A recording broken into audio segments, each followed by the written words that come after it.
دادا جان، میں آپ سے کہہ رہا ہوں کہ میں نے اس لڑکی سے شادی نہیں کرنی۔ 28 سالہ ایان شاہ اپنے دادا کو فیصلہ سنا رہا تھا۔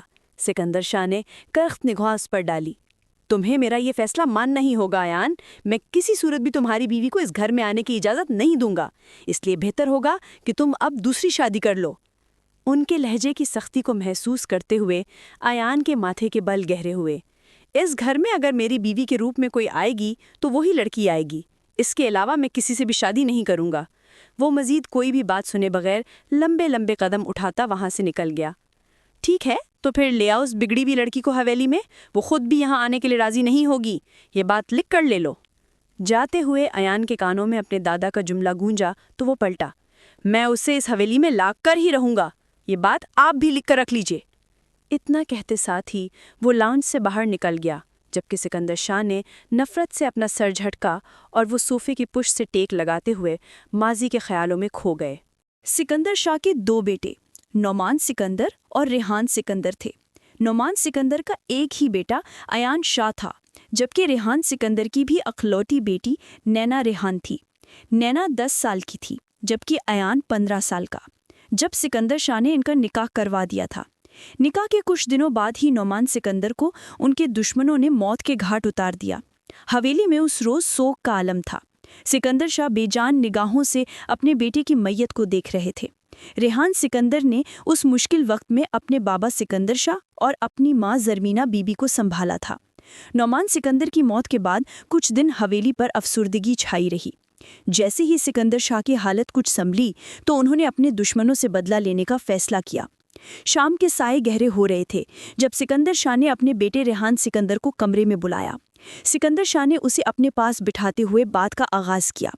ریحان، میں چاہتا ہوں کہ تم اپنے بھائی کی موت کا بدلہ لو، مگر جو قاتل ہے وہ فرار ہو چکا ہے، اس لیے ہمارے پاس ایک ہی راستہ بچا ہے۔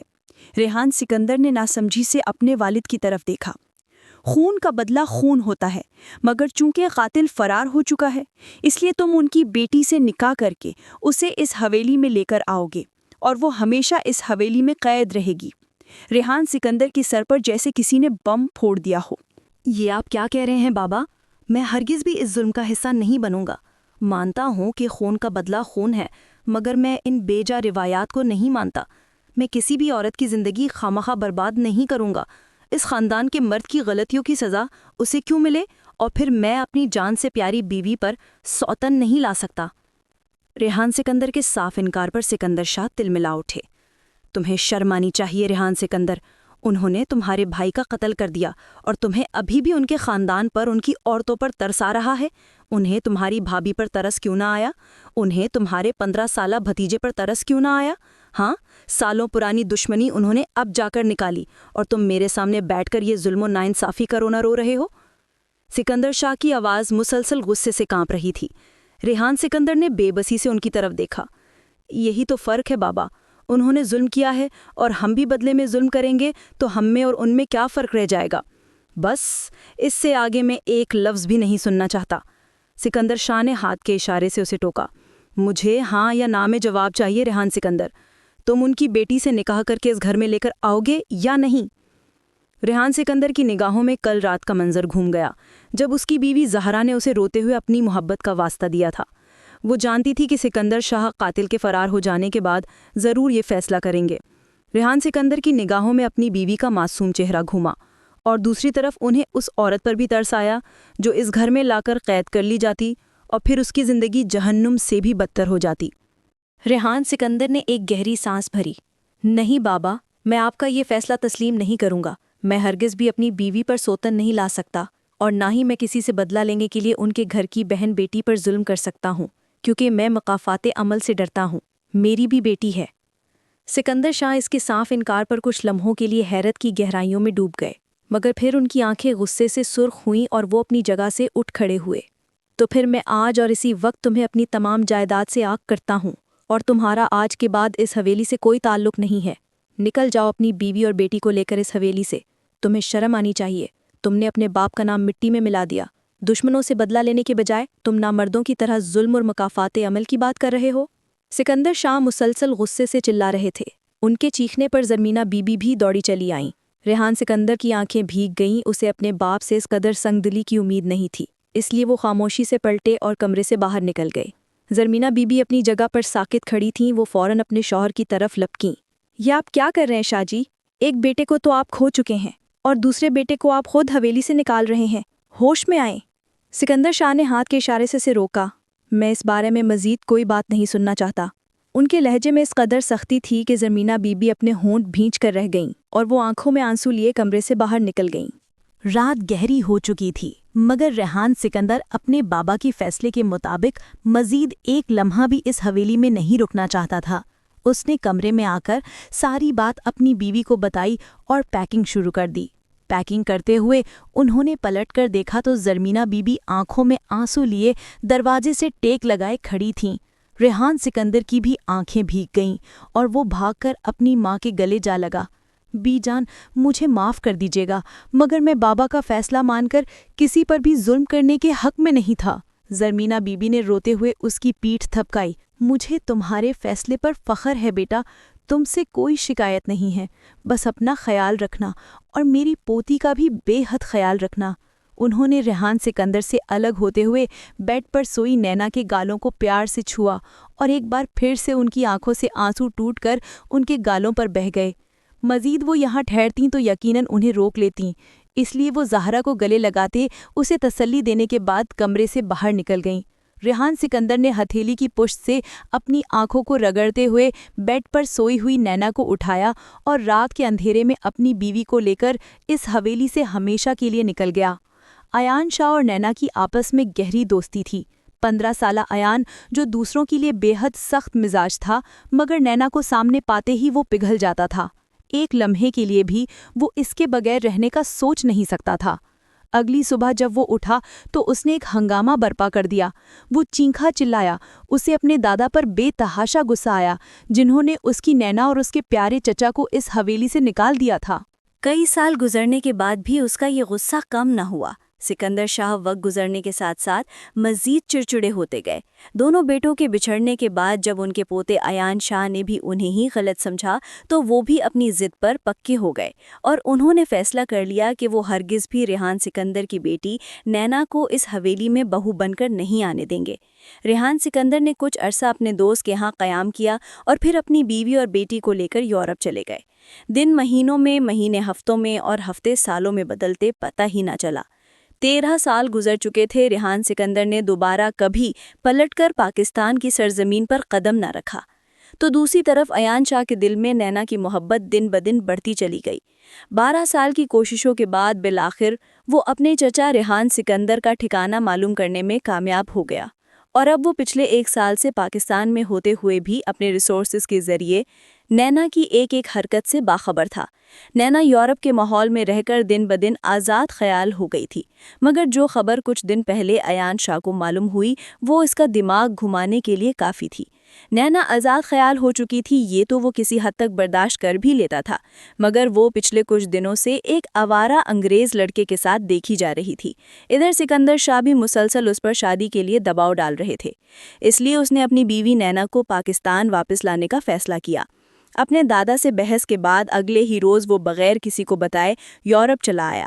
وہ نینا کی لوکیشن کو ٹریس کرتا ہوا سیدھا ایک ریسٹورانٹ میں پہنچا۔ سامنے ہی وہ دشمن جان مرون کلر کی ٹائٹ میکسی پہنے ایک 25-26 سالہ لڑکے کے سامنے ناقابل برداشت حلیے میں بیٹھی تھی۔ میکسی کا گلا گہرا تھا اور وہ نیچے سے بھی ایک طرف سے تھوڑی سی کھلی ہوئی تھی، جس سے اس کی ٹانگ واضح ہو رہی تھی۔ نینا نے مسکراتے ہوئے اپنے بالوں کو درست کیا اور نامحسوس انداز میں اپنے ٹاپس کو بھی درست کیا، جس میں ایک خفیہ کیمرہ وہ پہلے ہی لگا چکی تھی۔ نینا کے سامنے بیٹھے ایڈورڈ نے ایک آنکھ ونک کرتے ہوئی نینا کے ہاتھ پر ہاتھ رکھا۔ ایان شاہ کی ریسٹورانٹ میں داخل ہوتے اس منظر پر نظر پڑی تو اس کے تن بدن میں آگ لگ گئی۔ وہ تن فن کرتا اس کے سر پر پہنچا اور ایک جھٹکے سے ایڈورڈ کے ہاتھ کو نینا کے ہاتھ سے ہٹا کر جھٹکا، اور اگلے ہی لمحے اس نے نینا کو بازو سے دبوچتے ہوئے کھڑی کیا۔ ایان کی نگاہیں اس کے گہرے گلے پر جا ٹکیں۔ اگر وہ اس وقت ریسٹورانٹ کے بجائے اس کے ساتھ اکیلی ہوتی تو وہ یقیناً اپنے ہوش کھو بیٹھتا، مگر اس قدر مردوں کے حصار میں وہ اس لباس میں کتنے آرام سے بیٹھی ہوئی تھی، یہ احساس ہی اس کے تن بدن میں آگ لگا گیا۔ چلو میرے ساتھ، ایان نے سرد مہری سے کہتے ہوئے اسے بازو سے پکڑ کر کھینچا۔ نینا 13 سال بعد اس شخص کو اپنی نگاہوں کے سامنے دیکھ رہی تھی۔ وہ ایک ہی لمحے میں اسے پہچان گئی تھی، مگر وہ بھی غصے سے تلملا اٹھی۔ چھوڑو میرا ہاتھ، تم ہوتے کون ہو مجھے اپنے ساتھ لے جانے والے؟ آیان پلٹا اور اسے کھینچ کر اپنے قریب کیا۔ تم چلو میرے ساتھ، پھر میں تمہیں اچھی طرح بتاتا ہوں کہ میں تمہارا کون ہوں۔ نینا کو اس کی سانسوں کی تپش اپنے چہرے پر محسوس ہوئی۔ اس سے پہلے کہ وہ کوئی مزید جواب دیتی، آیان اسے بازو سے کھینچتے ہوئے ریسٹورانٹ سے باہر لے آیا اور گاڑی کا فرنٹ ڈور کھول کر اسے زبردستی اندر بٹھایا، خود دوسری طرف سے چلتا ہوا ڈرائیونگ سیٹ پر آ بیٹھا۔ نینا اس کی پھرتیوں کو دیکھتی رہ گئی۔ آیان کا چہرہ غصے سے سرخ ہو رہا تھا، مگر اس نے خود کو قابو کرتے ہوئے گاڑی سٹارٹ کی اور خاموشی سے سڑکوں پر دوڑا دی۔ نینا اگلے ہی لمحے اس فیس سے باہر نکلی اور وہ ایک بار پھر سے چلائی، آپ اتنے سالوں بعد آخر اب کس حیثیت سے مجھ پر حق جتانے آئے ہیں؟ ہاں، نفرت کرتی ہوں میں اس حویلی کے لوگوں سے جنہوں نے میرے بابا کو بے وجہ حویلی سے نکال دیا اور پھر پلٹ کر خیریت تک نہ معلوم کی۔ آیان اس کی بات پر خاموش رہا۔ وہ اسے بتانا چاہتا تھا کہ کیسے ان 13 سالوں میں ایک ایک لمحے اس کے لیے تڑپتا تھا، مگر فی الحال نینا کو کچھ بھی بتانے کا فائدہ نہیں تھا، کیونکہ وہ شدید غصے میں تھی، اس لیے وہ کچھ سمجھ نہ پاتی۔ نینا کے گھر تک پہنچنے تک وہ مسلسل چیختی رہی، مگر آیان نے خاموشی سے اس کی ہر بات اور اس کے تانوں کے نشتر کو نظر انداز کیا۔ نینا کے گھر کے باہر پہنچ کر آیان ایک جھٹکے سے گاڑی کا دروازہ کھول کر اترا اور دوسری طرف سے چلتا ہوا اس نے نینا کو کھینچ کر گاڑی سے باہر نکالا۔ طبیعت خرابی کی وجہ سے ریحان سکندر بھی آج گھر پر ہی تھے۔ وہ لاؤنج میں زہرا کے ساتھ بیٹھے تھے جب آیان اسے بازو سے پکڑ کر گھر میں داخل ہوا اور اس نے نینا کے بازو کو ایک جھٹکے سے آزاد کیا۔ نینا ایک لمحے کے لیے لڑکھڑائی، مگر پھر سنبھل گئی۔ آپ اپنی بیٹی کی حرکتوں سے واقف نہیں ہیں چاچو۔ یہ اس طرح کا لباس پہن کر ایک غیر مرد کے ساتھ اس کی آنکھوں میں آنکھیں ڈالے ریسٹورانٹ میں بیٹھی کیا کر رہی تھی؟ آیان نے بغیر سلام دعا کی اپنا غصہ نکالا۔ ریحان سکندر اسے اتنے سالوں بعد اپنی آنکھوں کے سامنے دیکھ کر حیران رہ گئے، مگر پھر اس کی بات پر انہوں نے اپنا رخ نینا کی طرف موڑا۔ نینا، آیان کیا کہہ رہا ہے؟ کیا یہ سچ ہے؟ نینا نے ان کے سوال کو نظر انداز کیا۔ بابا، آپ مجھ سے تفتیش بعد میں کیجیے گا، وہ میرا ذاتی معاملہ ہے، مگر آپ اس شخص سے پوچھیے کہ یہ یہاں اتنے سالوں بعد کیا کرنے آیا ہے؟ اس کی ہمت کیسے ہوئی ہماری زندگیوں میں واپس لوٹنے کی؟ آخر ان لوگوں نے خود کو سمجھ کیا رکھا ہے کہ جب یہ لوگ چاہیں گے ہمیں اپنی زندگی سے نکال دیں گے اور جب چاہیں گے اپنی زندگی میں واپس لے آئیں گے؟ مجھے اس حویلی کے ہر فرد سے نفرت ہے، خاص طور پر دادا سکندر اور اس سے سب کے سب بغیرت۔ اس سے پہلے کہ اس کی بات مکمل ہوتی، ریحان سکندر کا ہاتھ اٹھا اور اپنی بیٹی کے چہرے پر نشان چھوڑ گیا۔ خبردار نینا، جو تم نے اس سے آگے ایک لفظ بھی اپنے منہ سے نکالا۔ میں نے ایسی تربیت تو نہیں کی تھی تمہاری۔ ریحان سکندر کے لہجے میں دکھ تھا۔ آیان نے ضبط سے اپنی مٹھیاں بھینچیں۔ نینا نے بے یقینی سے اپنے بابا کی طرف دیکھا۔ بابا، آپ اس شخص کی وجہ سے مجھ پر ہاتھ اٹھا رہے ہیں، ان لوگوں کی وجہ سے جنہوں نے ہمیں اکیلا چھوڑ دیا۔ نینا کی آنکھوں سے آنسو نکل کر اس کے گال پر بہہ گئے۔ ریحان سکندر اس کے آنسو دیکھ کر ایک دم سے پگھلے۔ میں وہ بات نہیں کر رہا نینا، مگر میں نے تمہاری ایسی تربیت نہیں کی کہ تم اپنے بڑوں کو گالیاں دو، اس لیے میں دوبارہ تمہارے منہ سے اس طرح کے الفاظ نہ سنوں۔ نینا ابھی تک بے یقینی کی کیفیت میں کھڑی تھی، پھر وہ ایک دم سے آیان کی طرف پلٹی۔ بس ہو گئی خوش؟ یہی چاہتے تھے نا تم؟ آ گئے ہو پھر سے ہماری زندگیوں کا سکون برباد کرنے۔ وہ کوئی بھی لحاظ کیے بغیر اسے جلی کٹی سناتی پیر پٹختی اپنے کمرے میں جا کر بند ہو گئی۔ اس نے دروازہ اس قدر زور سے بند کیا کہ پورے گھر میں اس کی آواز سنائی دی۔ ریحان سکندر ٹھنڈی سانس بھرتے ہوئے آیان کی طرف پلٹے۔ آیان بیٹا، نینا کی طرف سے میں معذرت چاہتا ہوں، وہ اس حویلی کے لوگوں سے سخت بدظن ہے، اس لیے ذرا سی زبان دراز ہو گئی ہے، مگر دل کی بری نہیں ہے۔ اور تم کھڑے کیوں ہو؟ آؤ بیٹھو، تم نے آنے سے پہلے بتایا کیوں نہیں؟ ریحان سکندر نے معذرت کرتے ہوئے اسے بیٹھنے کا اشارہ کیا۔ آیان مسکراتے ہوئے ان کے گلے سے جا لگا اور ان سے الگ ہوتے ہوئے وہ ان کے پاس ہی صوفے پر بیٹھ گیا۔ کچھ دیر ادھر ادھر کی باتوں کے بعد آیان مدعے پر آیا۔ چچو، میں نینا کو اپنے ساتھ پاکستان واپس لے جانا چاہتا ہوں۔ میں چاہتا ہوں کہ اب یہ اپنے اصل میں واپس لوٹ آئے۔ نینا میری بیوی ہے اور اب اسے اس حویلی میں واپس جانا ہی ہوگا۔ ریحان سکندر اور زہرا ایک لمحے کے لیے اس کی بات پر ہکا بکا رہ گئے۔ مگر آیان، بابا کیا نینا کو اس حویلی میں بہو کے طور پر قبول کر لیں گے؟ ریحان سکندر کے لہجے سے بے بسی صاف چھلک رہی تھی۔ آیان کے چہرے پر ایک افسردہ سی مسکراہٹ پھیل گئی۔ دادا جان بے حد ضدی ہیں اور غصے کے تیز بھی، مگر میں اپنی بیوی کو اس کا مقام دلانا اچھے سے جانتا ہوں۔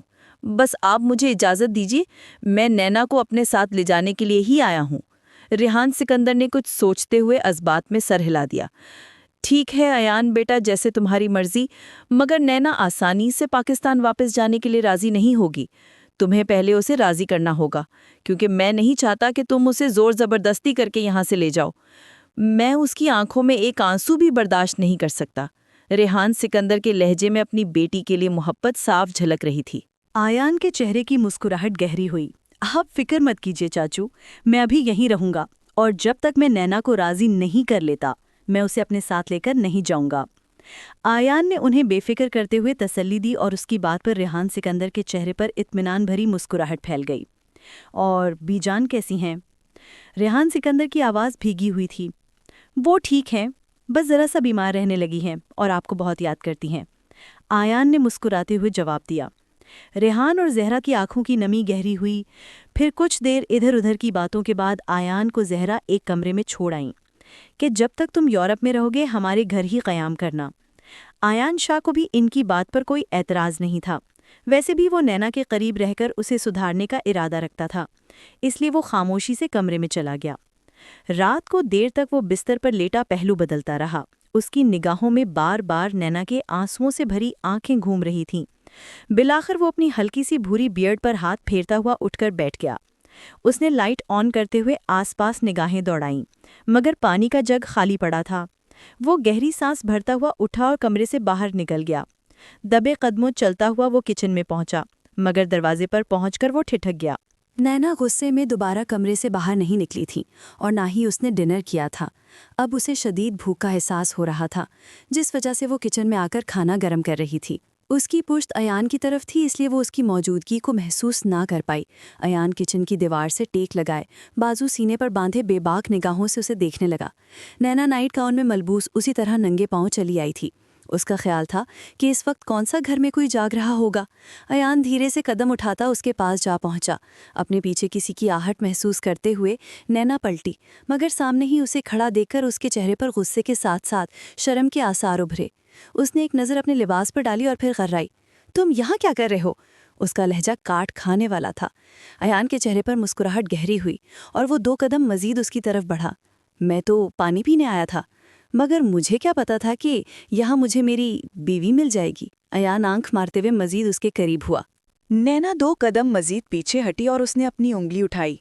خبردار میرے قریب مت آنا، اور بہتر ہوگا کہ تم جلد سے جلد اس گھر سے چلے جاؤ۔ ایان کا چہرہ ایک دم سے سنجیدہ ہوا۔ میں تمہیں لیے بغیر یہاں سے کہیں نہیں جانے والا وائفی، اس لیے یہ بات اپنے دماغ سے نکال دو کہ میں یہاں سے کہیں بھی جاؤں گا۔ نینا کے سر پر جیسے کسی نے بم پھوڑ دیا ہو۔ وہ ابھی تک اس بات سے بے خبر تھی کہ ایان اسے لے جانے کے لیے آیا ہے۔ کیا مطلب؟ کہاں لے کر جاؤ گے مجھے؟ نینا نے نا سمجھی سے سوال کیا۔ ایان کو اس کی بے خبری پر اور اس کی معصومیت پر ڈھیروں پیار آیا۔ مزید اس کے قریب آتے ہوئے اس نے اپنے ہاتھ کی انگلیوں سے اس کے گالوں کو چھوا۔ اپنے ساتھ لے کر جاؤں گا واپس پاکستان، اسی حویلی میں جس حویلی کے لوگوں سے تم نفرت کرتی ہو، مگر میں تمہاری اس نفرت کو جلد ہی محبت میں بدل دوں گا۔ ایان کے چھونے پر نینا کے وجود میں کرنٹ کی لہر دوڑ گئی اور وہ ایک جھٹکے سے پیچھے ہٹی۔ یہ تمہاری بھول ہے مسٹر ایان کہ میں تمہاری ساتھ پاکستان واپس جاؤں گی اور اس حویلی میں تمہیں مر کر بھی نہ جاؤں۔ وہ غصے سے تن پھن کرتی وہاں سے نکل گئی اور ایان مسکراتا ہوا وہیں کھڑا رہ گیا۔ پھر اس نے اپنے سر کو جھٹکتے ہوئے پانی کا گلاس اٹھا کر لبوں سے لگا لیا۔ اگلے کچھ دن تک یہی سب چلتا رہا۔ نینا جتنا ایان کو اگنور کرنے کی کوشش کرتی، ایان بار بار اس سے اتنا ہی ٹکراتا۔ نینا کا ضبط جواب دیتا جا رہا تھا۔ بچپن کی بات الگ تھی، نینا کے دل میں ایان کی بے حد محبت تھی، مگر پھر اتنے سالوں تک جب اس حویلی کے لوگوں نے پلٹ کر ان سے کوئی رابطہ تک نہ کیا تو اس کے دل میں ان لوگوں کے لیے بدگمانیاں پیدا ہو گئیں، خاص طور پر ایان کے لیے۔ وہ اس کی بیوی تھی، وہ ہمیشہ انتظار کرتی رہی کہ ایان اس کے پاس آئے گا اور اپنے ساتھ لے جائے گا، مگر اس نے شاید آنے میں بہت سال لگا دیے تھے۔ نینا کے دل میں اب اس کے لیے کوئی بھی جذبہ باقی نہ رہا تھا، بلکہ اسے اس حویلی کے لوگوں سے ہی نفرت ہو گئی تھی۔ وہ کسی قیمت پر بھی ایان کے ساتھ جانے کے لیے تیار نہیں تھی۔ اگر ایان تڑپا تھا تو وہ بھی اتنے سالوں میں بے حد تڑپی تھی، مگر ایان اب آیا تھا جب اس نے اس کی راہ دیکھنا ہی چھوڑ دی تھی۔ اس نے ایان کو تپانے کے لیے پھر سے ایک منصوبہ تیار کر لیا تھا۔ وہ چاہتی تھی کہ ایان کسی بھی طرح اسے اس کے حال پر چھوڑ کر واپس چلا جائے، کیونکہ وہ اس کے ساتھ ہرگز بھی نہیں جانا چاہتی تھی۔ وہ آج پھر سے ایڈورڈ سے ملنے والی تھی۔ ایڈورڈ نینا کی دوست ڈیانا کا بوائے فرینڈ تھا، جو کہ اسے چیٹ کر رہا تھا، اور جب نینا نے یہ بات ڈیانا کو بتائی تو اسے اپنے بوائے فرینڈ پر اتنا یقین تھا کہ اس نے نینا سے ہی دوستی ختم کر دی۔ اس لیے نینا اب ایڈورڈ کے خلاف ثبوت اکٹھے کر رہی تھی، اسے اپنے جال میں الجھا کر اس کا لوفرانہ پن ڈیانا کے سامنے واضح کرنا چاہتی تھی۔ بلیک کلر کی گہرے گلے کی میکسی کے ساتھ بلیک کلر کی ہیلز پہننے کے بعد اپنے لبوں کو سرخ رنگ کی لپسٹک سے رنگ کر اس نے ایک آخری نگاہ آئینے میں اپنے وجود پر ڈالی۔ وہ اس قدر حسین تھی کہ کوئی بھی اسے دیکھے تو پہلی ہی نظر میں دیوانہ ہو جائے، اور اس طرح تیار ہو کر تو وہ مزید قیامت ڈھا رہی تھی۔ ایان آج صبح سے ہی ریحان سکندر کے ساتھ کہیں باہر گیا تھا۔ اس کا خیال تھا کہ نینا اب سدھر رہی ہے، کیونکہ نینا نے اسے بات بات پر تپانا چھوڑ دیا تھا اور اس کی باتوں کے بدلے میں ریئیکٹ کرنا بھی چھوڑ دیا تھا۔ اس کا خیال تھا کہ نینا کا دل پگھل رہا ہے، مگر نینا تو یہاں کوئی اور ہی پلان بنائے بیٹھی تھی۔ آدھے گھنٹے کی مسافت کے بعد نینا ایک کلب میں پہنچی۔ دور بیٹھے ایڈورڈ نے اسے دیکھ کر ہاتھ کے اشارے سے اپنی طرف بلایا۔ نینا چہرے پر مسکراہٹ سجاتے ہوئے اس کی ٹیبل کی طرف بڑھ گئی۔ آس پاس کے لڑکوں کی اسے دیکھ کر حیرت سے آنکھیں پھیل گئیں، جبکہ لڑکیوں کے چہروں پر ناگواری پھیل گئی، کیونکہ وہ یہاں پر سب سے حسین لگ رہی تھی۔ اس کا لمبا قد میکسی میں مزید شاہانہ لگ رہا تھا۔ وہ ایک ادا سے چلتے ہوئی ایڈورڈ کے سامنے ٹیبل پر جا بیٹھی۔ اس نے معمول کے مطابق آج پھر سے وہی ٹاپس پہن رکھے تھے اور اپنے لمبے بالوں کو پونی ٹیل میں باندھا ہوا تھا، تاکہ اسے بال ہٹانے کی کفت سے بچنا پڑے۔ تھوڑی ہی دیر بعد وہ ایڈورڈ کی ایسی حرکتیں ریکارڈ کر چکی تھی کہ اب اس کے پاس ڈیانا کو دکھانے کے لیے کافی ثبوت تھے۔ وہ یہ سب محض ایک طرف ایان کو تپانے کے لیے اور دوسری طرف ڈیانا کو ایڈورڈ کا اصلی چہرہ دکھانے کے لیے کر رہی تھی، ورنہ اسے اس سب میں کوئی خاص دلچسپی نہیں تھی۔ بالآخر اس نے بات کا اختتام کیا۔ ٹھیک ہے ایڈورڈ، پھر کسی اور روز ملیں گے۔ جس دن میں فری ہوئی ضرور تمہیں بتاؤں گی۔ نینا نے ایک ادا سے مسکراتے ہوئے ایڈورڈ کو مخاطب کیا، جو گہری نگاہوں سے اسے ہی دیکھ رہا تھا۔ اس کی آنکھوں میں شیطانی چمک تھی۔ ارے ٹھیک ہے، جیسے تمہاری مرضی، مگر تم نے ابھی تک جوس کا ایک گھونٹ بھی نہیں پیا۔ اسے پی لو اور آرام سے بیٹھو۔ تمہیں کون سا جلدی ہے کہیں جانے کی؟ اسے ختم کر کے جاؤ، ورنہ میں ناراض ہو جاؤں گا۔ نینا کو مزید وہاں رکنے سے کوفت ہو رہی تھی، مگر پھر ایڈورڈ کو اس پر شک نہ ہو، اس لیے اس نے جلدی سے گلاس اٹھا کر لبوں سے لگایا اور ایک ہی سانس میں خالی کر گئی۔ ایڈورڈ اس کی پھرتی پر حیران رہ گیا اور پھر اس کے چہرے کی مسکراہٹ گہری ہوئی۔ لگتا ہے میرا خیال صحیح تھا، تمہیں واقعی کہیں جانے کی جلدی ہے نا؟ ایڈورڈ کا لہجہ طنزیہ تھا، مگر نینا نے اسے نظر انداز کر دیا اور وہ مسکراتے ہوئے اپنی جگہ سے کھڑی ہوئی۔ اس سے پہلے کہ وہ قدم اٹھاتی، اس کا سر گھوما اور وہ لڑکھڑاتے ہوئے دوبارہ سے کرسی پر بیٹھ گئی۔ اس نے خونخوار نظروں سے ایڈورڈ کی طرف دیکھا، جو آنکھوں میں شیطانی چمک لیے اپنی کرسی سے اٹھتا ہوا اس کے سامنے آ کھڑا تھا۔ تم نے کیا مجھے بیوقوف سمجھ رکھا ہے مس بیوٹی؟ ہاں، تم اس کھیل میں بالکل بھی ماہر نہیں ہو ڈارلنگ۔ اس نے یہ کہتے ہوئے اس کے کانوں میں موجود ٹاپس اتارے اور اپنے پاؤں کے نیچے کچل دیے۔ نینا نے بے یقینی سے اسے دیکھا۔ میں جو روز دن رات لڑکیاں لباس کی طرح بدلتا ہوں، اور ان میں کئی تمہاری جیسی بھی ہوتی ہیں جو میری ریپوٹیشن خراب کرنے کے چکروں میں اپنا ہی نقصان کر بیٹھتی ہیں۔ بات کی آخر تک پہنچتے ہی اس نے قہقہا لگایا۔ میوزک کے شور میں اس کا قہقہا دب گیا، مگر نینا کے کانوں میں وہ زہر بن کر اترا تھا۔ نینا نے ایک بار پھر اٹھنے کی کوشش کی، مگر اس کا سر اس قدر چکرا رہا تھا کہ وہ ناکام ہو گئی۔ ایڈورڈ آنکھوں میں شیطانی چمک لیے اس کے اوپر جھکا اور اس کے ہونٹوں کو اپنی انگلیوں سے مسلا۔ آج کی رات تو بہت مزے کی ہونے والی ہے مس نینا۔ ایشین بیوٹی کا مزہ میں پہلی بار چکھوں گا اپنی زندگی میں۔ ایڈورڈ جانتا تھا کہ نینا کا تعلق پاکستان سے ہے۔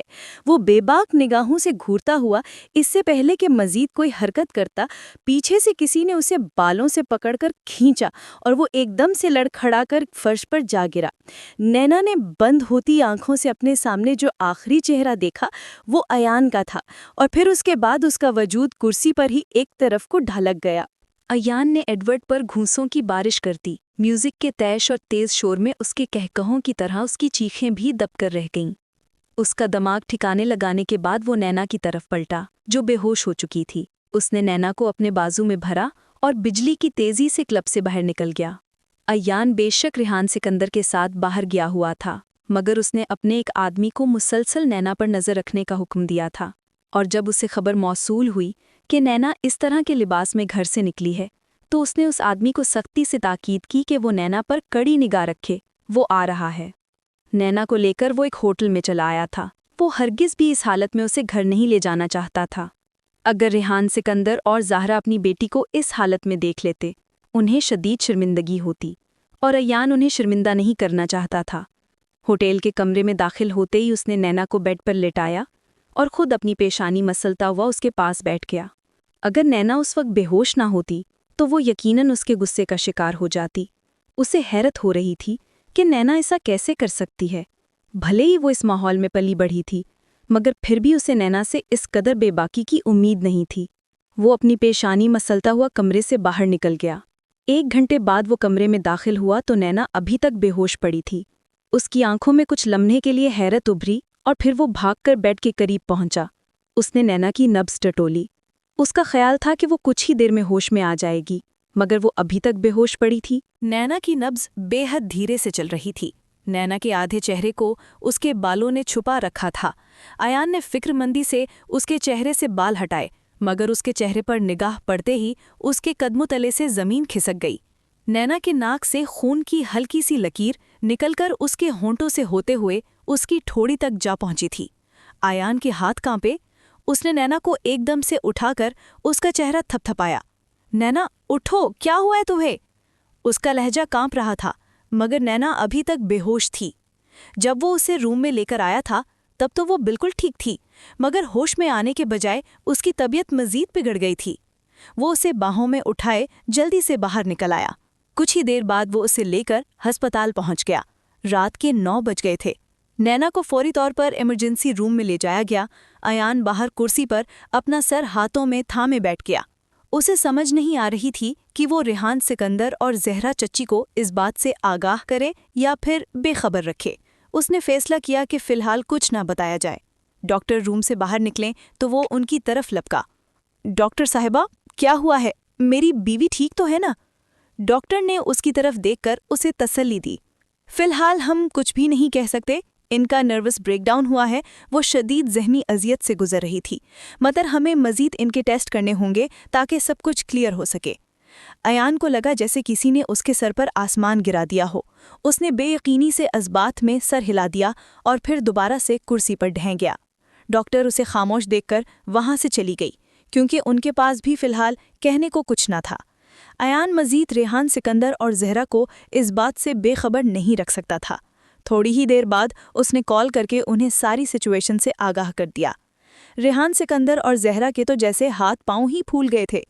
ایان اس بات کو گول کر گیا تھا کہ نینا اس کلب میں ایڈورڈ سے ملنے گئی تھی، بلکہ اس نے بہانہ بنایا تھا کہ وہ اپنی دوستوں کے ساتھ تھی، اور اس نے شاید دوستوں کے اصرار پر پہلی بار نشہ کیا تھا، جس کے زیر اثر وہ بے ہوش ہو گئی۔ کچھ گھنٹوں کے بعد نینا کو ہوش آیا تو ایان، زہرا اور ریحان سکندر کمرے میں داخل ہوئے۔ نینا نے دھیرے سے آنکھیں کھولیں تو اپنے والدین کو سامنے دیکھ کر اس کی آنکھوں میں خوف کا تاثر ابھرا۔ اسے لگا کہ شاید ایان نے انہیں سب کچھ بتا دیا ہو۔ وہ ہرگز بھی یہ نہیں چاہتی تھی۔ ایڈورڈ سے ملنا تو اس کا محض پلان کا حصہ تھا، ورنہ اسے اس میں کوئی دلچسپی نہیں تھی۔ اس کا دماغ اب مکمل طور پر کام کر رہا تھا اور وہ بے بسی سے ایان کی طرف دیکھ رہی تھی۔ اس سے پہلے کہ وہ کچھ کہتی، ریحان سکندر نے اس کے چہرے کو اپنے ہاتھوں میں بھرا۔ نینا، میرے بچے، کس چیز کی ٹینشن ہے تمہیں؟ ہاں، کیا ہوا ہے تمہیں؟ میں تمہارا باپ نہیں، تمہارا دوست ہوں۔ تم ہر چیز میرے ساتھ شیئر کرتی تھی، اب کیا ہو گیا تمہیں؟ ہاں، ایسا بھی کیا ہے جو تمہیں اندر ہی اندر کھائے جا رہا ہے؟ نینا نے ناسمجھی سے ان کی طرف دیکھا۔ یہ بات سچ تھی کہ جب سے ایان یورپ آیا تھا وہ شدید ذہنی اذیت میں تھی۔ ایک طرف ایان کی محبت تھی تو دوسری طرف اس کی انا۔ دن بھر وہ اسی اذیت میں رہتی کہ آخر وہ کس چیز کو چنے۔ اگر ایان اس سے محبت کرتا تھا تو وہ اتنے سالوں تک اس سے بے خبر کیوں رہا؟ وہ نہیں جانتی تھی کہ ایان نے اسے ڈھونڈنے کے لیے کیسے در در کی خاک چھانی تھی، اور پھر 1 سال سے وہ مسلسل اس پر نظر رکھے ہوئے تھا۔ وہ کسی بھی مشکل میں پڑتی تو وہ اسے چٹکیوں میں اس مشکل سے نکال دیتا، مگر وہ اس سب سے بے خبر تھی۔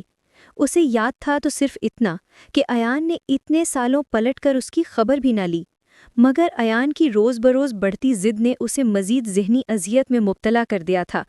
یہ نروس بریک ڈاؤن شاید اسی کا نتیجہ تھا۔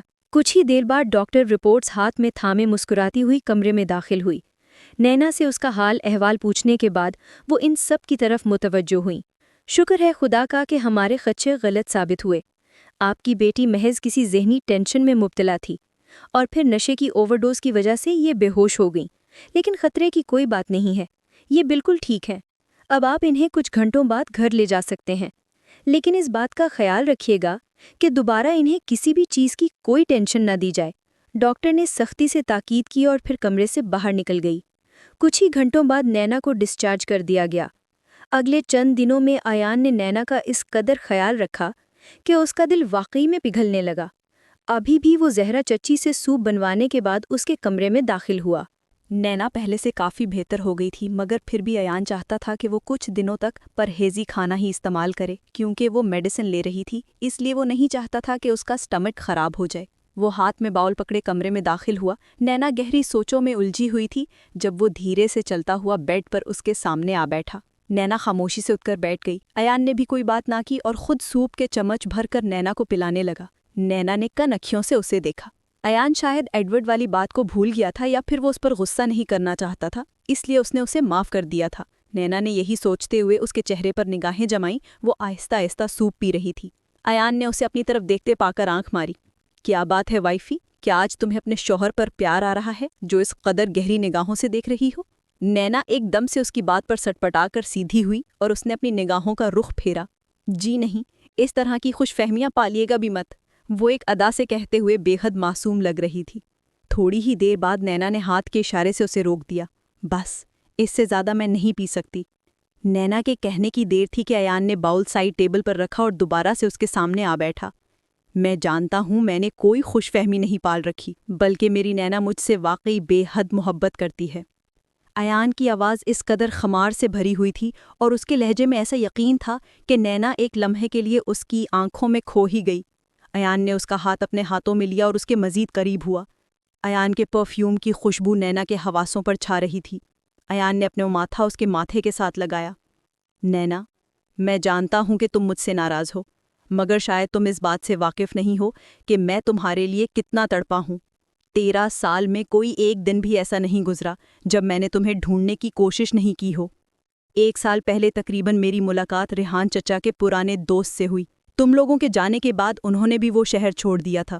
ان کی کوئی اور مجبوری تھی، مگر شاید میری بدقسمتی تھی کہ میں نے اتنے سال تم سے ملنے کے لیے تڑپنا تھا۔ وہ بہت سالوں بعد شہر میں لوٹے تھے۔ میری ان سے ملاقات ہوئی تو مجھے پتہ چلا کہ تم لوگ یہاں آ چکے ہو، اور پھر پچھلے 1 سال سے میں مسلسل تم پر نظر رکھے ہوئے تھا۔ شاید تمہیں یاد ہو، پچھلے 1 سال سے تمہاری زندگی میں جو بھی مشکلات آئی تھی، میں نے پوری کوشش کی تھی کہ میں تمہیں کسی بھی بڑی مشکل میں نہ پڑنے دوں۔ تم بے حد نادان ہو گئی ہو نینا، ورنہ تم تو میرے علاوہ کسی کی نگاہیں بھی اپنے وجود پر برداشت نہ کر سکتی تھی۔ نینا ایان کی بات پر پھوٹ پھوٹ کر رو پڑی۔ وہ سچ ہی تو کہہ رہا تھا۔ وہ ایسی کب تھی جیسی وہ یہاں آ کر بن چکی تھی، چڑچڑی، بے باک اور زبان دراز۔ وہ خود ہی آگے بڑھی اور ایان کے گلے لگ گئی۔ تو آپ نے مجھے یہ سب پہلے کیوں نہیں بتایا؟ ہاں، آپ میرے تانے سہتے رہے اور سب کچھ برداشت کرتے رہے۔ مجھے لگا شاید آپ مجھے بھول گئے ہیں۔ اتنے سالوں تک میں نے آپ کا انتظار کیا، جب آپ نہیں آئے تو پھر اس تنہائی نے مجھے ایسا بنا دیا۔ مجھے معاف کر دیں۔ ایان نے پیاس سے اس کے بالوں کو سہلایا۔ ارے اس میں معافی مانگنے کی کیا بات ہے؟ تمہارا بدگمانی کا شکار ہونا صحیح بات ہے، کوئی بھی تمہاری جگہ ہوتا تو ایسے ہی کرتا۔ ایان نے نرمی سے اسے دلاسا دیا۔ ہاں ٹھیک ہے، مگر دادا جان کا کیا؟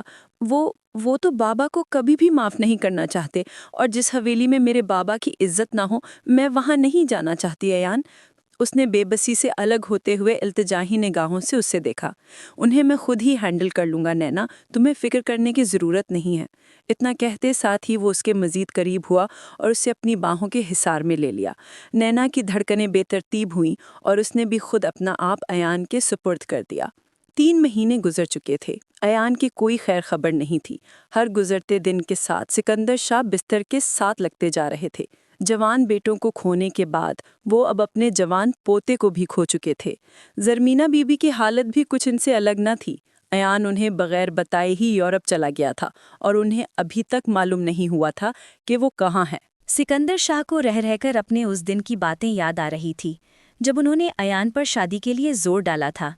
ان کا خیال تھا کہ ایان ناراض ہو کر حویلی چھوڑ کر چلا گیا ہے کیونکہ وہ نینا کے علاوہ اور کسی سے شادی نہیں کرنا چاہتا تھا۔ ماضی کے تمام خیالات سارا دن ان کے دماغ میں گھومتے رہتے اور انہیں اپنے فیصلوں پر اب شدید پچھتاوا ہو رہا تھا۔ ایان نے گھر کے ایک خاص ملازم کے ساتھ مل کر یہ منصوبہ بنایا تھا۔ وہ اسے بتا کر گیا تھا کہ وہ یورپ جا رہا ہے، مگر اس نے سختی سے تاکید کی تھی کہ دادا جان کو اس بات کی بھنک بھی نہیں پڑنی چاہیے۔ اس کا خیال تھا کہ وہ کچھ عرصہ ان سے دور رہے گا تو یقیناً اس کی محبت دادا جان کے دل کو پگھلا دے گی، اور وہی ہوا تھا۔ سکندر شاہ کی روز بروز بگڑتی طبیعت کے باعث ملازم نے ایان کو آج کال کر کے ہر بات سے آگاہ کر دیا۔ ایان نے بھی اب ادھر رہنا مزید مناسب نہ سمجھا اور اس نے 3 مہینے بعد گھر کے نمبر پر کال ملائی۔ سکندر شاہ نے کامتے ہاتھوں سے کال اٹینڈ کی۔ دوسری طرف سے ایان کی آواز کانوں میں پڑتے ہی وہ پھوٹ پھوٹ کر رو پڑے۔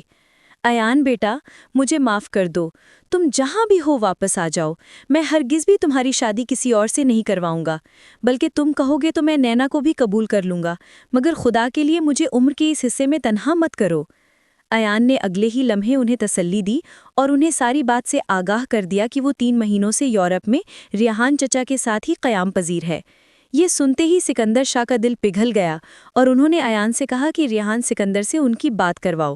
ریحان سکندر برسوں بعد اپنے بابا سے بات کرتے ہوئے پھوٹ پھوٹ کر رو پڑے۔ دونوں باپ بیٹا بہت دیر تک کال پر ہی ایک دوسرے کے زخموں پر مرہم رکھتے رہے۔ 1 گھنٹے بعد جا کر ان کی بات کا اختتام ہوا تو ریحان سکندر نے نم آنکھوں کے ساتھ ایان کو اپنے گلے سے لگا لیا اور اس کی پیٹھ کو تھپ تھپایا۔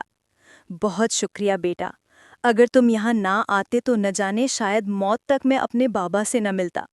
ریحان سکندر نے زہرا اور نینا کو بھی بلا کر خوشخبری دی کہ دادا جان نے سب کو واپس پاکستان بلایا ہے۔ زہرا اور نینا بھی ایان کو تشکر بھری نگاہوں سے دیکھنے لگیں اور انہوں نے دل ہی دل میں اپنے رب کا شکر ادا کیا۔ اگلے دن وہ سب پہلی فلائٹ سے ہی پاکستان واپس آ گئے۔ برسوں بعد حویلی میں قدم رکھتے ہوئے ریحان سکندر کی نگاہوں میں ماضی کا وہ وقت گھوم گیا، وہ اندھیری رات جب وہ زہرا اور اپنی 10 سالہ بیٹی کو لے کر اس گھر سے نکلے تھے۔ بالآخر انہوں نے پرانی سوچوں کو جھٹکا اور حویلی میں داخل ہوئے۔ لاؤنج میں ہی زرمینہ بی بی اور سکندر شاہ بے صبری سے ان کا انتظار کر رہے تھے۔ انہیں دیکھتے ہی سکندر شاہ ان کی طرف بڑھے اور ریحان سکندر کے گلے سے لگ گئے۔ کچھ لمحوں کے لیے ہر آنکھ اشکبار ہو گئی۔ زرمینہ بی بی نے بھی اپنی بہو اور پوتی کو سینے سے لگایا اور آخر پر سکندر شاہ نے ایان کو سینے سے لگایا۔ ایان بیٹا، تم نے مجھے بہت بڑی سزا دی ہے، لیکن مجھے اس بات پر کوئی شکوہ نہیں ہے۔ اگر تم میرے ساتھ یہ نہ کرتے تو شاید موت تک میری اکڑ اور غرور نہ ٹوٹتا، مگر تم نے مجھے سکھایا کہ رشتوں کے بغیر انسان کھوکھلا ہے۔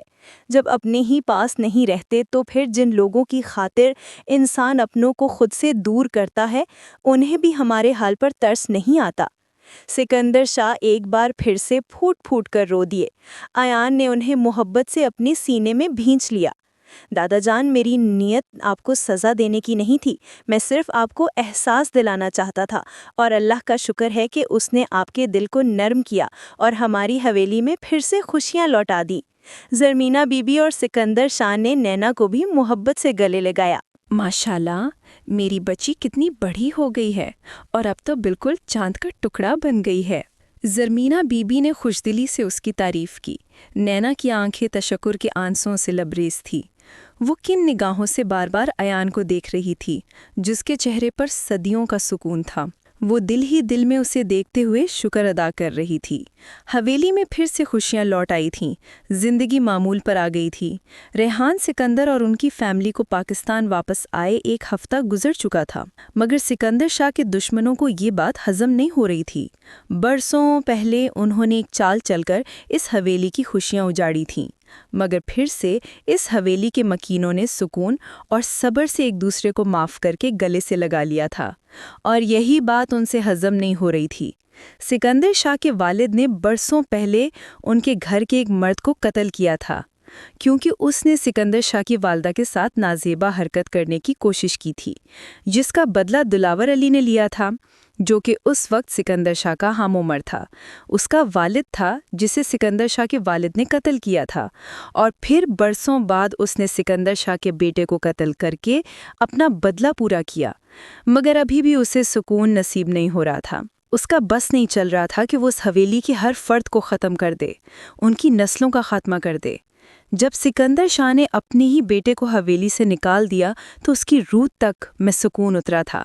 یہی تو وہ چاہتا تھا کہ جس طرح وہ ساری عمر غم میں تڑپا ہے، اسی طرح سکندر شاہ بھی تڑپے۔ اس نے پھر سے اس حویلی پر اپنی نگاہیں ٹکا دی تھیں، اور اب وہ صرف موقع کی تلاش میں تھا۔ ایان آج نینا کے ساتھ بہت دنوں کے بعد حویلی سے باہر نکلا تھا۔ ویسے تو وہ باہر آتا جاتا رہتا تھا، مگر نینا جب سے پاکستان آئی تھی وہ کہیں بھی نہیں گئی تھی، اس لیے ایان آج اس سے باہر لے آیا تھا۔ وہ دونوں چلتے ہوئے قریبی پارک تک پہنچے۔ نینا کو ایان نے بے حد خوش رکھا تھا۔ پاکستان کا موسم بے حد گرم تھا، شام کا وقت تھا، ہلکی ہوا چل رہی تھی، مگر پھر بھی نینا کے پسینے چھوٹ رہے تھے۔ اسے ابھی اس موسم کی عادت نہیں تھی، اس لیے وہ پارک میں تھوڑی ہی دیر چلنے کے بعد بھاگ کر قریبی بینچ پر جا بیٹھی۔ ایان بھی مسکراتا ہوا اس کے پاس آ بیٹھا۔ اف ایان، کتنی گرمی ہے یہاں، آپ کو کوئی ڈھنگ کی جگہ نہیں ملی جہاں مجھے لے جاتے؟ ایان نے اس کے سرخ ہوتے چہرے کو دیکھا۔ اس سے ڈھنگ کی جگہ تو بہت ہے، مگر تم تھوڑی دیر ٹھہرو، پھر اس کے بعد تمہیں اس جگہ سے زیادہ ڈھنگ کی جگہ کوئی نہیں لگے گی۔ نینا نے ناسمجھی سے اس کی طرف دیکھا، مگر ایان کی نگاہوں میں چمک تھی۔ کیا مطلب چھوڑو، تم یہیں بیٹھو، میں تمہارے لیے آئس کریم لے کر آتا ہوں۔ وہ اس کے سوال کو نظر انداز کرتا ہوا وہاں سے اٹھ کر قریب کے ایک آئس کریم پارلر میں چلا گیا۔ وہ ان کے علاقے سے تھوڑا دور شہر کے آغاز کا ایک پارک تھا جہاں ہر طرح کی سہولت موجود تھی۔ کچھ ہی دیر بعد ایان آئس کریم لے آیا تو وہ دونوں خاموشی سے کھیلتے ہوئے بچوں کو دیکھنے لگے۔ نینا کچھ ہی دیر میں آس پاس کے لوگوں کو دیکھتے دیکھتے کھو سی گئی۔ شام کا ڈوبتا سورج اور ہلکی ہوا اب گرمی کی شدت بھی بہت حد تک کم کر چکی تھی۔ ہلکی پھلکی باتوں کے بیچ وقت گزرنے کا احساس ہی نہ ہوا۔ اندھیرا پھیلنے لگا اور آہستہ آہستہ پارک خالی ہوتا جا رہا تھا۔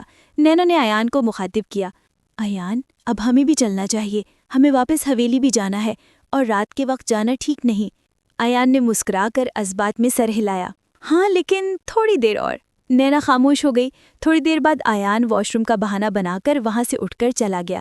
پارک اب بالکل خالی ہو چکا تھا اور اندھیرا بھی گہرا ہو گیا تھا۔ نینا کو ڈر لگنے لگا تھا۔ ابھی مشکل سے 5 منٹ ہی گزرے تھے جب ایک دم سے پارک میں تمام پودوں اور پھولوں کی کیاریوں میں لائٹس جگمگا گئیں۔ نینا ایک لمحے کے لیے اس جادوئی منظر میں کھو ہی گئی تھی۔ وہاں موجود ہر درخت اور ہر چھوٹے بڑے پودوں کو لائٹ سے ڈیکوریٹ کیا گیا تھا، جو کہ دن کی روشنی میں نظر نہیں آ رہے تھے، مگر اب ایک دم سے ہی ساری لائٹس آن ہوئی تھی اور نینا حیرت کے مارے آنکھیں پھاڑے یہ سب کچھ دیکھ رہی تھی۔ وہ دھیرے سے اٹھتے ہوئے پارک کے بیچ میں کھڑی ہو گئی۔ اچانک پیچھے سے کسی نے اسے اپنی آغوش میں بھر کر اس کے کان میں سرگوشی کی۔ Happy anniversary dear wife. Ayaan نے اس کی کانوں میں سرگوشی کرتے ہوئے اس کے بالوں کو گردن سے ہٹایا اور اس کی گردن پر اپنے ہونٹ رکھے۔ ایان کی گستاخی سے نینا کی دھڑکنیں تیز ہوئیں، مگر وہ ابھی تک حیرت میں مبتلا تھی۔ وہ ایک دم سے پلٹی۔ ایان، یہ سب کیا ہے؟ ایان نے محبت سے اس کا ماتھا چوما۔ اس دن ہمارا نکاح ہوا تھا نینا، تمہیں شاید یاد نہ ہو، مگر میں وہ شام آج تک نہیں بھولا۔ تقریباً شام کا یہی وقت تھا جب دادا نے اچانک ہی ہمارے نکاح کا فیصلہ کیا تھا، اور پھر کچھ ہی دیر میں ہمارا نکاح ہو گیا تھا۔ تم اس وقت نکاح کے مفہوم سے بھی واقف نہ تھی، مگر مجھے کچھ حد تک اندازہ تھا کہ آخر نکاح کیا ہے۔ تم نہیں جانتی، گزرے ہوئے 13 سالوں میں ہر شام اس پارک میں آ کر بیٹھتا تھا، اور یہیں اسی بینچ پر بیٹھ کر میں تمہاری یاد میں روتا تھا۔ جب سب اپنے گھروں کو لوٹ جاتے تھے تو میں یہیں بیٹھا رہتا تھا۔ یہاں کا ہر درخت، ہر پودا میری اس تڑپ سے واقف ہے، مگر آج تم میرے ساتھ ہو۔ اس سال کی یہ شام گزارنے کے لیے مجھے اس سے بہتر اور کوئی جگہ نہ لگی۔ ایان کے جذبات میں ایسی شدت تھی کہ نینا یکٹک اسے دیکھنے لگی، اور پھر اس کی آنکھوں کے کنارے نم ہو گئے۔ وہ شدت سے ایان کے گلے سے لگ گئی۔ ایان نے بھی اسے اپنی باہوں میں بھینچ کر محسوس کیا آج بھی اس کی آنکھوں میں آنسو تھے، مگر یہ آنسو خوشی کے تھے۔ تھوڑی ہی دیر بعد ایان اس سے الگ ہوا اور ایک فون کال پر ویٹرز نے فوراً وہیں پر کرسیوں اور میز کا انتظام کیا۔ ایان نے نینا کے ساتھ وہاں کینڈل لائٹ ڈنر کیا۔ نینا ایان کو پا کر بے حد خوش تھی۔ اسے امید نہیں تھی کہ ایان اسے اس طرح کا سرپرائز دے گا، اور پھر اسے تو نکاح کا دن واقعی یاد نہیں تھا، مگر ایان کے لیے وہ اتنی خاص تھی کہ اس نے اس چھوٹی سی عمر میں بھی یہ بات ذہن نشین رکھی۔ ایان کی چھیڑ چھاڑ اور نینا کے شرماتے گھبراتے لہجے میں وہ دونوں ڈنر کرنے لگے، اور پھر ایان اسے لے کر اپنی گاڑی کی طرف بڑھا۔ رات کے 12 بج رہے تھے جب وہ واپس جانے کے راستے پر تھے۔ ان کا علاقہ شہر سے زیادہ فاصلے پر نہیں تھا، مگر پھر بھی شہر اور ان کے علاقے کے بیچ جو سڑک تھی وہ بے حد سنسان تھی۔ وہ اپنے علاقے سے تھوڑا ہی دور تھے جب ایک گاڑی ان کی گاڑی کے سامنے آ کر رکی۔ اس میں سے 6-7 نقاب پوش افراد اترے جن کے ہاتھوں میں لوڈڈ گنز تھیں۔ ایان نے ایک دم سے بریک لگائی۔ نینا کے چہرے پر خوف کے تاثرات پھیل گئے اور اس نے ایان کی طرف جھکتے ہوئے اس کے بازو کو مضبوطی سے تھام لیا۔ ایان نے اسے تسلی دی، ڈرو مت، کچھ نہیں ہوگا، یہ شاید عام سے لٹیرے ہوں گے، مگر نینا مسلسل خوف سے کانپ رہی تھی۔ وہ لوگ گاڑی سے اتر کر فوراً ان کی گاڑی کی طرف آئے اور دونوں طرف سے گاڑی کے دروازے کھول کر انہیں باہر نکالا۔ ایان نے موقع پا کر ان میں سے ایک کے ہاتھ سے گن چھین لی اور اس پر فائر کر دیا۔ دوسرے ساتھی اس کے لیے تیار نہ تھے۔ ایان کا رخ اس شخص کی طرف تھا جس پر اس نے فائر کیا تھا۔ اس کے فائر کرتے ہی دوسرے فوراً سے نینا کو گھسیٹتے ہوئے اپنی گاڑی تک لے گئے۔ انہوں نے نینا کے منہ پر ہاتھ رکھا تھا تاکہ اس کی چیخیں ایان کے کانوں تک نہ پہنچ پائیں۔ یہ سب کچھ چند سیکنڈز میں ہوا۔ ایان پلٹا، اس سے پہلے کہ وہ موقع کی نزاکت سمجھتا ان میں سے ایک نے گولی چلائی جو سیدھی ایان کے کندھے پر لگی۔ اس نے پاس نگاہیں دوڑائیں تو نینا کہیں نظر نہیں آ رہی تھی۔ ان لوگوں نے نینا کو اپنی گاڑی میں دھکیل دیا اور وہاں سے نکل گئے۔ ایان نے فوراً اندھا دھن سے فائرنگ کی، مگر اب اس کا کوئی فائدہ نہ تھا۔ نینا! ایان چیخا، مگر وہ گاڑی اس کی نگاہوں سے دور ہوتی چلی گئی۔ ایان نے فوراً گاڑی میں بیٹھتے ہوئے ایک نمبر پر کال ملائی۔ ہاں راشد، سنو، ہمارے علاقے کی طرف ایک گاڑی جا رہی ہے، فوراً اسے روک لو، اگر وہ گاڑی نکل گئی تو میں تمہاری جان لے لوں گا۔ دوسری جانب اس کے خاص ملازم نے فوراً ہدایات پائیں اور باقی ملازمین کو ساتھ لے کر گاڑیوں کا ایک قافلہ علاقے کی بیرونی سڑک کی طرف بڑھا۔ ایان نے بھی گاڑی فل سپیڈ سے دوڑائی۔ وہ گاڑی ابھی تک اس کی نظر سے اوجھل نہیں ہوئی تھی۔ وہ مسلسل تیز رفتاری سے گاڑی چلا رہا تھا۔ کندھے میں گولی لگی تھی اور خون بہہ رہا تھا، مگر اسے صرف نینا کی فکر تھی۔ دوسری طرف ایان کے خاص آدمی گاڑیاں بھگاتے ہوئے اس سڑک پر پہنچ چکے تھے۔ ان لوگوں کو ایان سے اس پھرتی کی توقع نہیں تھی۔ اب وہ گاڑی ایان کے آدمیوں نے گھیر لی تھی۔ ایان بھی تھوڑی ہی دیر میں وہاں پہنچ گیا۔ نقابپوش افراد نے نینا کے سر پر بندوق رکھ کر گاڑی سے باہر نکل کر دھمکی دی، خبردار، جو کسی نے ہمارے قریب آنے کی کوشش کی تو اس لڑکی کو جان سے مار دیں گے۔ دلاور علی نے اپنے آدمیوں کو حکم دیا تھا کہ وہ اس گھر کے کسی فرد کو کسی بھی طرح زندہ پکڑ کر لائیں۔ وہ خود اسے دردناک موت دے کر پھر اس کے ٹکڑے سکندر شاہ کی حویلی بھجوانا چاہتا تھا، مگر اس کے آدمی اب بری طرح پھنس چکے تھے۔ ایان غصے سے ان کی طرف بڑھا، مگر جب اس نے نینا کے سر پر بندوق دیکھی تو اس کے قدم رک گئے۔ اس نے اپنے آدمیوں کو پیچھے ہٹنے کا حکم دیا۔ میری بیوی کو میرے حوالے کر دو، میں تم لوگوں کو جانے دوں گا۔ ان میں سے ایک شخص چلایا، کیا ہمیں پاگل سمجھ رکھا ہے؟ اگر ہم تمہیں تمہاری بیوی واپس کر دیں تو تم ہم سب کو مار ڈالو گے۔ اس کے لہجے میں ہلکا سا خوف تھا۔ ایان نے اسے یقین دلایا، میں وعدہ کرتا ہوں کہ تمہیں زندہ جانے دوں گا۔ وہ شخص جانتا تھا کہ شاہ حویلی کے لوگ گر جاتے ہیں مگر وعدہ نہیں توڑتے، اور ایان نے اسے وعدہ دے دیا تھا۔ اس کی آنکھوں کی چمک بڑھی، مگر دوسرے آدمی گھبرائے اور انہوں نے ایک ساتھی اس ساتھی کی طرف رخ پھیرا۔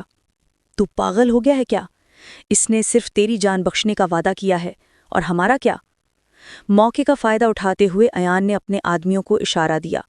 وہ تیزی سے قریب پہنچے اور خاموش انداز میں حملہ کر کے نقاب پوشوں کو قابو میں لے لیا۔ اب وہ سب لوگ ایان کے آدمیوں کے شکنجے میں تھے۔ ایان کا سر چکرا رہا تھا، اس کا خون بہت زیادہ بہہ گیا تھا، مگر وہ تیزی سے نینا کی طرف بڑھا۔ نینا روتے ہوئے اس کے گلے سے لپٹ گئی، مگر ایان کے بازو سے خون نکلتا دیکھ کر اس کی نگاہیں دھندلا گئیں۔ ایان نے اسے اپنے گلے لگایا ہی تھا کہ وہ ایک دم سے لڑکھڑا کر گر پڑا۔ نینا چیخی، ایان! اس نے ایان کو سنبھالنے کی کوشش کی۔ ایان کے آدمی تیزی سے بڑھے اور ان میں سے 2 لوگوں نے ایان کو اٹھا کر ایک گاڑی میں ڈالا اور ہسپتال کی طرف لے گئے، جبکہ ایان کے دوسرے آدمیوں نے چند ملزموں کو زندہ پکڑ کر باندھا اور 2 آدمی نینا کو گاڑی میں بٹھا کر حویلی کی طرف لے آئے۔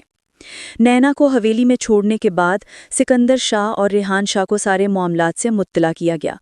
پھر وہ سب کو لے کر ہسپتال پہنچے۔ نینا بھی ان کے ساتھ ہی ہسپتال پہنچی تھی۔